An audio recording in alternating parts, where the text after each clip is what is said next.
எல்லா தமிழ் மக்களுக்கும் என்னுடைய வணக்கம். கேரளா ஸ்பெஷல் சட்டிச்சோறு எப்படி செய்யலாம் தான் இன்னைக்கு நம்ம பார்க்க போகிறது. சட்டிச்சோறு விதவிதமாக வெரைட்டியாக ஹோட்டலில் வாங்குறது கிடைக்கும். சிக்கன் சட்டிச்சோறு, பீஃப் சட்டிச்சோறு, சீ ஃபுட் சட்டிச்சோறு, அந்த மாதிரி வெரைட்டியாக கிடைக்கும். ஆனால் இன்னைக்கு நம்ம செய்யறது சாதாரணமாக இருக்கிற, நமக்கு எல்லாருக்கும் வீட்டில் செஞ்செடுக்க முடியற ஒரு சாதாரணமாக இருக்கிற சட்டிச்சோரோட ரெசிபி தான். இதுக்காக முதல்ல நம்ம கறியெல்லாம் ரெடி பண்ணி எடுத்து வச்சுக்கலாம். மத்திக்கறி, மோர் கறி இது ரெண்டும் கண்டிப்பாக வேணும். அதுக்காக 1/4 கிலோ அளவுக்கு மத்தி மீன் வாங்கி க்ளீன் பண்ணி இதே மாதிரி சின்ன பீஸாக கட் பண்ணி எடுத்து வச்சுருக்கு. மசாலா ரெடி பண்ணுறதுக்காக 2 டேபிள் ஸ்பூன் அளவுக்கு தேங்காய் எண்ணெய், 1/4 டீஸ்பூன் அளவுக்கு வெந்தயம் கொஞ்சம் ஃப்ரை ஆனதுக்கப்புறம் 5 to 6 சின்ன வெங்காயம் சின்ன பீஸாக கட் பண்ணி வதக்கிக்கோங்க. அதுக்கப்புறம் 3 டேபிள் ஸ்பூன் காஷ்மீரி மிளகாய் தூள், 1/2 டீஸ்பூன் அளவுக்கு மஞ்சத்தூள், இது ரெண்டும் சேர்த்து நல்லா வதக்கிக்கோங்க. நம்ம இதுக்கு முன்னாடி செஞ்ச மீன் கறியிலெல்லாம் மல்லித்தூள், கொத்தமல்லி பவுடர் சேர்த்துருக்கு, இது நான் சேர்க்கலை. இதே மாதிரி மசாலா நல்லா ஃப்ரை ஆனதுக்கப்புறம் தீ ஆஃப் பண்ணி கொஞ்சம் ஆறினதுக்கப்புறம் மிக்சி ஜாருக்குள்ளே மாற்றிக்கோங்க. கொஞ்சமாக தண்ணி ஊற்றி நல்லா ஃபைன் பேஸ்ட்டாக அரைச்சி எடுத்துக்கலாம். பாருங்கள், இதே மாதிரி நல்லா ஃபைன் பேஸ்ட்டாக அரைச்சி எடுக்கணும். அதுக்கப்புறம் நம்ம இப்போ மீன் கறி செய்ய ஆரம்பிச்சுக்கலாம். மண்சட்டி சூடு பண்ணுறதுக்காக வச்சுருந்தேன்.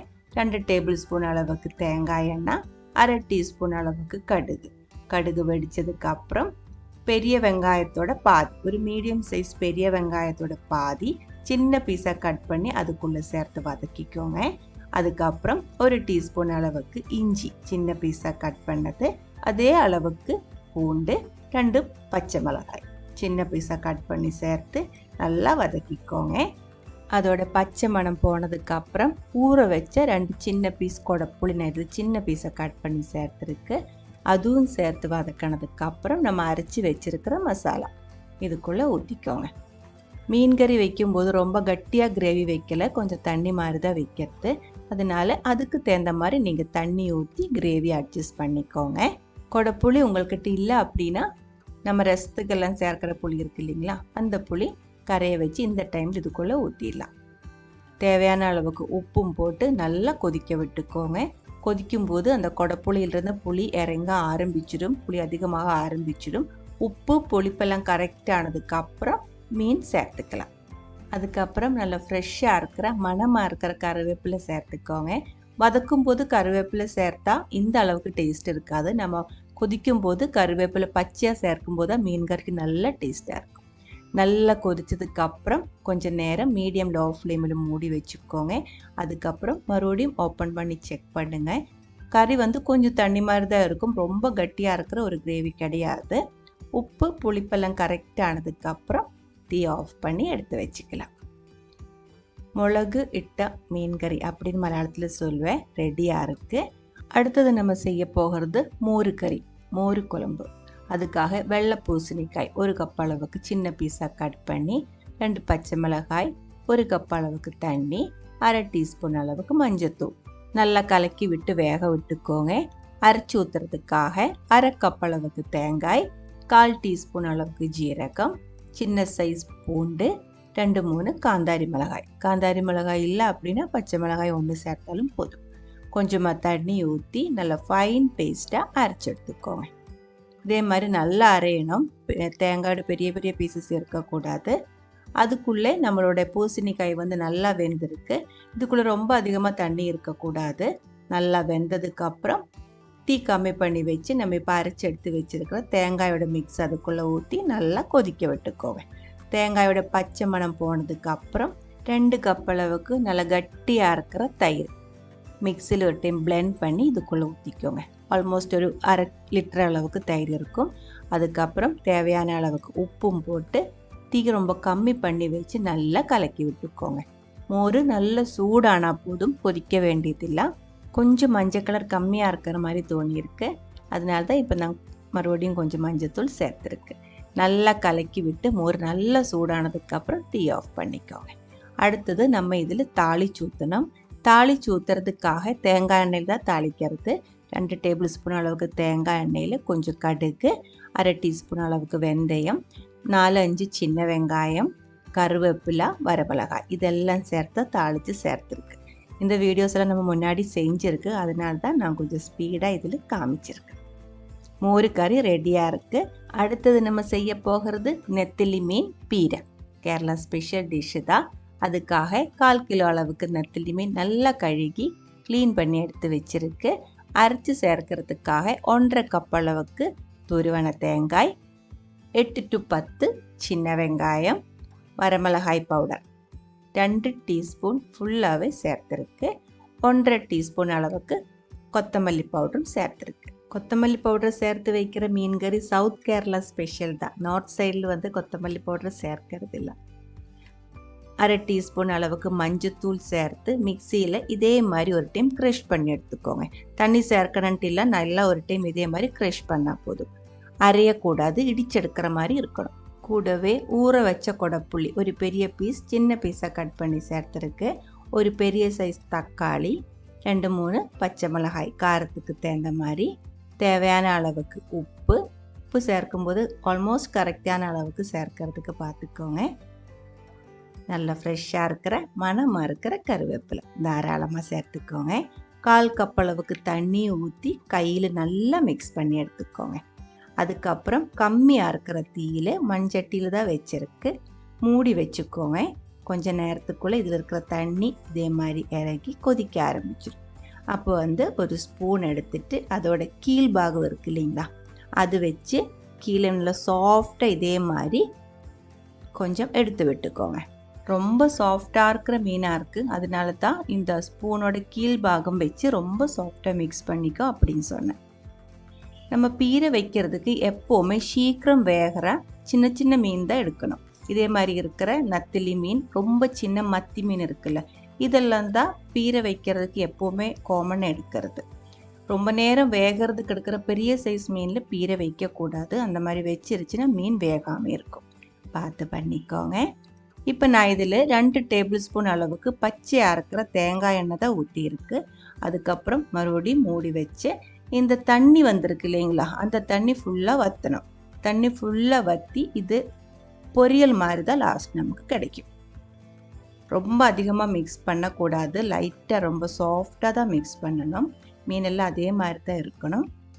லாஸ்ட்டு தண்ணி எல்லாம் வற்றி மீன் பீரையும் ரெடியாக இருக்குது. டீ ஆஃப் பண்ணி எடுத்து வச்சுருக்கு. அடுத்தது ஃபிஷ் ஃப்ரை. மீன் வறுத்தெடுக்கிறதுக்காக 1 டீஸ்பூன் அளவுக்கு வரமிளகாய் பவுடர், 1/4 டீஸ்பூன் அளவுக்கு மஞ்சத்தூள், 1/4 டீஸ்பூன் அளவுக்கு பெப்பர் பவுடர், 1/4 டீஸ்பூன் அளவுக்கு உப்பு, 1/2 டீஸ்பூன் அளவுக்கு லெமன் ஜூஸ், கொஞ்சமாக தண்ணி ஊற்றி மசாலா நல்லா பேஸ்ட்டாக மிக்ஸ் பண்ணி எடுத்துக்கோங்க. 2 பெரிய சைஸ் மத்தி மீன் வறுக்கிறதுக்கான மசாலா தான் இது. மத்தி மீனில் மசாலா நல்லா தேய்ச்சி கொஞ்சம் நேரம் வச்சுக்கோங்க. 15 to 20 நிமிஷத்துக்கு அப்புறம் நம்ம இதை வறுத்தெடுத்துக்கலாம். வறுக்கிறதுக்காக கொஞ்சம் தேங்காய் எண்ணெய் தான் ஊற்றியிருக்கு. மீன் வறுக்கும்போது ரொம்ப கம்மியாக இருக்கிற எண்ணெயில் வறுத்தா தான் டேஸ்டியாக இருக்கும், நல்லா சாஃப்டாக இருக்கும்.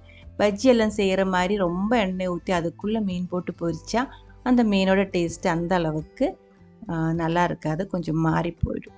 இப்போ இந்த மீன் நல்லா சாஃப்டாக கரெக்டான அளவுக்கு நம்ம வறுத்தெடுத்து வச்சுருக்கு. அடுத்தது நம்ம கோவைக்காய் மெழுக்கு வரட்டி செய்யலாம். மெழுக்கு வரட்டியோட ரெசிபி இதுக்கு முன்னாடி நம்ம சேனலில் அப்லோட் பண்ணியிருக்கு. எந்த வெஜிடபிள்ஸ் வச்சுட்டு வேணாலும் நீங்கள் செஞ்சு எடுத்துக்கலாம். இன்றைக்கி நம்ம கோவைக்காயில் தான் செய்யறது. மெழுக்கு வரட்டி செய்யறதுக்கு தேங்காய் எண்ணெய் தான் ஊற்றணும். எண்ணெய் கொஞ்சம் அதிகமாக ஊற்றணும். 3 டேபிள் ஸ்பூன் அளவுக்கு தேங்காய் எண்ணெயில் கடுகு போட்டு வெடிச்சதுக்கப்புறம் கறிவேப்பிலை போட்டிருக்கு. அதுக்கப்புறம் 2 கப் அளவுக்கு கோவைக்காய் சின்ன பீஸாக கட் பண்ணி உப்பும் சேர்த்து நல்லா ஒரு டைம் இதே மாதிரி மிக்ஸ் பண்ணிக்கோங்க. ரொம்ப காரமாக இருக்கிற பச்சை மிளகாய் இல்லை காந்தாரி மிளகாய் அந்த மாதிரி ஏதோ ஒன்று இதில் சேர்த்து நம்ம கொடுக்கணும். அதுக்கப்புறம் மூடி வச்சுக்கோங்க. கம்மியாக இருக்கிற தீயில் இந்த காய்கறி நல்லா வேகணும். அது வரைக்கும் நம்ம வெயிட் பண்ணிடலாம். இதுக்குள்ளே வேறு எதுவுமே நம்ம இனி சேர்க்கறது இல்லை.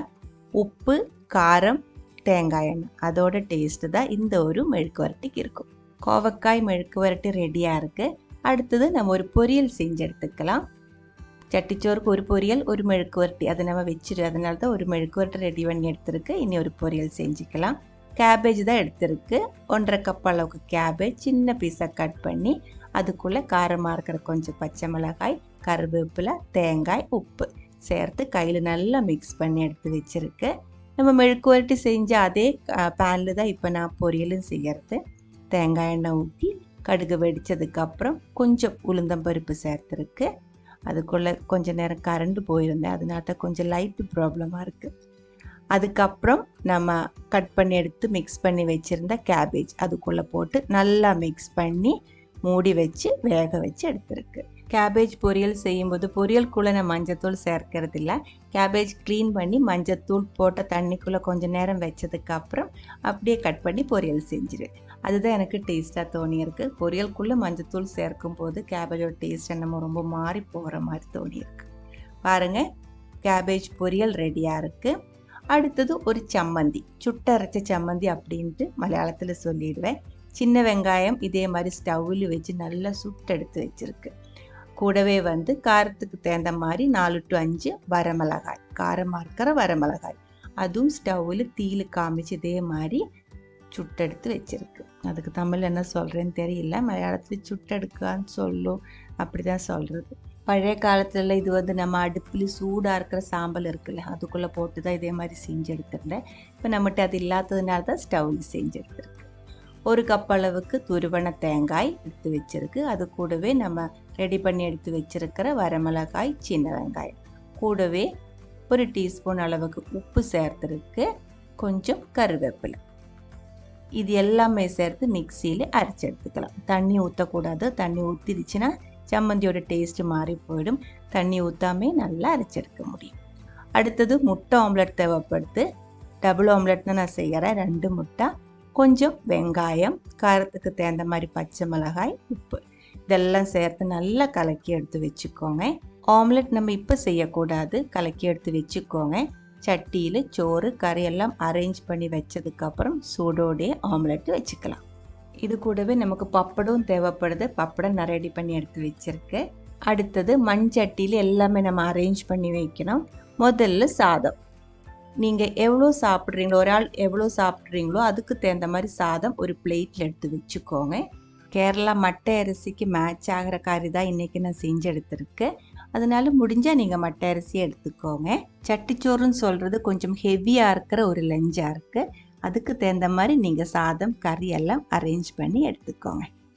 சாதம் ரெடியாக இருக்க பிளேட்டில் கூடவே ஃபிஷ் ஃப்ரை இருக்குது, மெழுக்கு வரட்டி, மிளகு மத்தி மிளகு கறி, மோர் கறி, பொரியல், நெத்திலி மீன் பீரா, சம்மந்தி, கூடவே பப்படம், ஊறுகாய், முட்டை ஆம்லெட் அதுவும் இருக்குது. மண்சட்டியில் நம்ம அரேஞ்ச் பண்ணுறதுக்கு முன்னாடி மண்சட்டி புதுசாக இருக்கக்கூடாது. நம்ம அது வாங்கினதுக்கப்புறம் ஒரு நாள் ஃபுல்லாக தண்ணியில் ஊற விடணும்.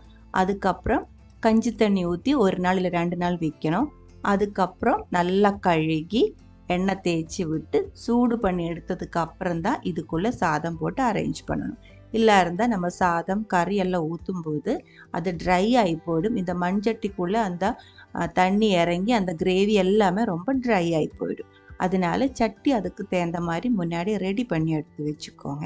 மண்சட்டி எப்படி ரெடி பண்ணி எடுக்கலான்ற வீடியோ நம்ம அப்லோட் பண்ணி இருக்குது, அது ஒரு டைம் செக் பண்ணிக்கோங்க. அதே மாதிரி நம்ம ரெடி பண்ணி எடுத்த சட்டியில் தான் இப்போ அரேஞ்ச் பண்ண போகிறேன். முதல்ல மீன் கறி கொஞ்சம் கிரேவி மட்டும் ஊற்றிக்கோங்க. கீழே அந்த சட்டியில் ஒரு 2-3 டேபிள் ஸ்பூன் அளவுக்கு கிரேவி ஊற்றி இதே மாதிரி கொஞ்சம் ஸ்ப்ரெட் பண்ணி விட்டுக்கோங்க. புதுசாக இருக்கிற சட்டியாக இருந்தால் நம்ம இந்த மாதிரி கிரேவி ஊற்றும் போது அந்த கிரேவியோட தண்ணி ஃபுல்லாக அந்த மண்ணில் இறங்கி கறி வந்து ட்ரை ஆகி போயிடும். அதனால தான் முதல்ல சட்டி ரெடி பண்ணி எடுத்து வச்சுக்கோ அப்படின்னு சொன்னேன். அதுக்கப்புறம் நம்ம எடுத்து வச்சிருக்கிற சாதம் 3ஆக பிரிச்சுக்கோங்க. அதில் ஒரு பாட்டு வந்துட்டு அந்த கறிக்கு மேலே போட்டு மறுபடியும் கொஞ்சம் கிரேவி ஊற்றி நல்லா மிக்ஸ் பண்ணிக்கோங்க. இதே மாதிரி மீன் கறியோட கிரேவி ஊற்றி மிக்ஸ் பண்ணும்போது மீன் இதுக்குள்ளே சேர்க்க வேண்டியதில்லை. மீனோட பீசஸ் வந்து நம்ம லாஸ்ட்டு தான் வைக்கிறது. நல்லா மிக்ஸ் பண்ணிக்கோங்க. எல்லா ஹோட்டல்லும் இந்த ஒரு மெத்தடில் செய்யறதில்ல. எல்லாருமே பச்சை அரைக்கிற சாதம் மட்டும் போட்டு அதுக்கு மேலே தான் நம்ம கறியெல்லாம் அரேஞ்ச் பண்ணி வைக்கிறது. அந்த மாதிரி எடுக்கும்போது நமக்கு சாப்பிட்றது கொஞ்சம் கஷ்டமாக இருக்கும். இந்த மாதிரி செய்யும்போது ரொம்ப டேஸ்டியாக இருக்கும் சட்டிச்சோறு சாப்பிட்றது. அடுத்த பாட்டு சாதம் வந்துட்டு மோர் கறி ஊற்றிட்டு நான் மிக்ஸ் பண்ணுறேன். ஒரு பிளேட்டு நம்ம மேக்ஸிமம் சாப்பிட்ற அளவுக்கு சாதம் எடுத்து வச்சு அந்த சாதம் 3ஆக பிரித்து ஒரு பாட்டு வந்து நம்ம மீன் கறி ஊற்றி சட்டியில் ரெடி பண்ணி எடுத்து வச்சுருக்கு. 2வது பாட்டு வந்துட்டு மோர் கறி ஊற்றி இப்போ மிக்ஸ் பண்ணிட்டு இருக்குது. அதுவும் அந்த மீன் கறி ஊற்றி வச்சுருக்கிற சாதத்துக்கு மேலே போட்டு நல்லா அமர்த்தி வச்சுக்கோங்க. அடுத்தது இன்னொரு பாட்டு ஒயிட் ரைஸ் இருக்குது, அது வந்து இதுக்கு மேலே போட்டுக்கோ.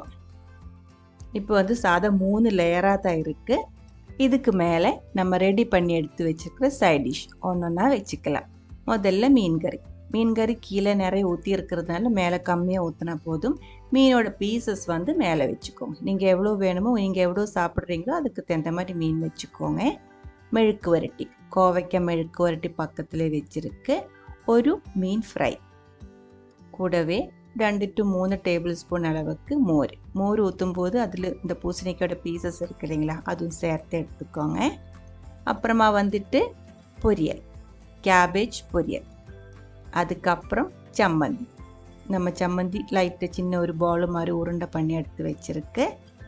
மீன் பீரா, நத்திலி மீன் பீரா. இதெல்லாம் வைக்கும்போது நீங்கள் சாப்பிட்ற அளவுக்கு தான் வைக்கணும், வேஸ்ட் பண்ணாதீங்க. அடுத்தது கொஞ்சம் மாங்காய் ஊறுகாய் வேணுண்டில்ல, எந்த ஊறுகாயாக இருந்தாலும் கொஞ்சம் வச்சுக்கோங்க. சட்டி ரெடியாக இருக்குது. இனி இதில் முட்டை ஆம்லெட் மிச்சம் இருக்குது. முட்டை ஆம்லெட் வந்து ஹெவியாக இருக்குது, சாப்பிட முடியாது அப்படின்னு தோணிடுச்சுன்னா வைக்க வேண்டியதில்லை. சில ஹோட்டலெல்லாம் கேட்டுட்டு தான் வைக்கிறது, முட்டை ஆம்லெட் வேணுமா, டபுள் வேணுமா, சிங்கிள் வேணுமா, இல்லை வேண்டாவான்னு கேட்டுட்டு வைப்பேன். இதில் நான் இப்போ வைக்கிறதில்ல. நம்ம இதில் முட்டை ஆம்லெட் வைக்காமல் எப்படி ரெடி பண்ணலான்னு பார்க்கலாம். வாழையில வச்சு மூடி அதுக்கு மேலே பப்படம் வச்சுட்டு தான் நமக்கு சாப்பிட்றதுக்கு டேபிளில் கொண்டு போய் கொடுக்கறது. நம்ம அந்த வாழையில அப்படியே எடுத்து கீழே வச்சு இது கூட மிக்ஸ் பண்ணி பப்படம் சேர்த்து மிக்ஸ் பண்ணி சாப்பிட்டுக்கலாம். அந்த மாதிரி தான் முட்டை ஆம்லெட் இல்லாமல் இருக்கிற சட்டிச்சோறு ரெடி பண்ணி கொண்டு வர்றது. முட்டை ஆம்லெட்டும் வேணும் அப்படின்னா சட்டிச்சோறு ரெடி பண்ணி எடுத்து வச்சதுக்கப்புறம் சூடோடே ஆம்லெட் பண்ணிக்கோங்க. எண்ணெய் பேனில் ஊற்றி நல்லா தடவி விட்டு அதுக்கப்புறம் நம்ம கலக்கி எடுத்து வச்சுருக்கிற முட்டை அதுக்குள்ளே போட்டு நல்லா வறுத்து எடுத்துக்கலாம். டபுள் ஆம்லெட் தான் செஞ்சுருக்கு, அதெல்லாம் உங்களோட இஷ்டத்துக்கு தகுந்த மாதிரி நீங்கள் மாற்றிடலாம். இது 4 கட் பண்ணி 4 சட்டியில் வேணால் வச்சுக்கலாம், இல்லை இது ஃபுல்லாக வேணால் ஒரு சட்டியில் வேணுமா அந்த மாதிரி கூட நீங்கள் வச்சுக்கலாம். அதெல்லாம் உங்களோட இஷ்டத்துக்கு தகுந்த மாதிரி நீங்கள் அரேஞ்ச் பண்ணிக்கோங்க. நான் இப்போ இது ஃபுல்லாக இந்த சட்டிக்கு மேலே வைக்கிறேன். சூடாக இருக்கிற இந்த முட்டைக்கு மேலே வாழையில வச்சு மூடி கொண்டு வரும்போது சாப்பிட்றதுக்கு நல்ல மணவாக இருக்கும் இந்த ஒரு சட்டிச்சோறுக்கு. இல்லை உங்களுக்கு இந்த முட்டை இந்த அளவுக்கு வேண்டாம் அப்படின்னா கட் பண்ணி பப்படத்துக்கு ஓரமாக ஒரு பீஸ் வச்சுருவேன். அந்த மாதிரியும் இது அரேஞ்ச் பண்ணிடலாம். ஹோட்டல்லலாம் நம்ம போய் சாப்பிடும்போது வித்தியாசமாக தான் அரேஞ்ச் பண்ணி கிடைக்கிறது. அதே மாதிரி எல்லா ஹோட்டலும் ஒரே டேஸ்ட்டில் எப்பவும் கிடைக்கிறது இல்லை. ஒரு ஹோட்டலில் நம்ம சட்டிச்சோறு சாப்பிட்டு டேஸ்ட்டில் ரொம்ப பிடிச்சி மறுபடியும் ஃப்ரெண்ட்ஸு கூட இல்லை ரிலேட்டிவ்ஸ் கூட எல்லாம் போய் இன்னொரு டைம் சாப்பிட்லான்னு நினச்சி போனால் அந்த டேஸ்ட்டே மாறி போயிருக்கும். கேட்டால் ஷெஃப்பு மாறிடுச்சு அப்படின்னு சொல்லிடுவேன். ஸோ இந்த மாதிரிலாம் வீட்டிலே நம்ம செஞ்சு சாப்பிட நமக்கு பிடிச்ச மாதிரி பிடிச்ச டைமில் சாப்பிட முடியும். ட்ரை பண்ணி பாருங்கள். அதுக்கப்புறம் உங்களோட கமெண்ட்ஸ் எல்லாம் சொல்லிடுங்க. இந்த சமையல் பிடிக்கிற ஃப்ரெண்ட்ஸுக்கு ஷேர் பண்ணி விட்டுக்கோங்க. நீங்கள் இது வரைக்கும் நம்ம சேனலுக்கு கொடுத்துட்ருக்கிற சப்போர்ட்டுக்கு ரொம்ப ரொம்ப நன்றி. உடனே பார்க்கலாம் இன்னொரு ரெசிபியோட. அது வரைக்கும் வணக்கம்.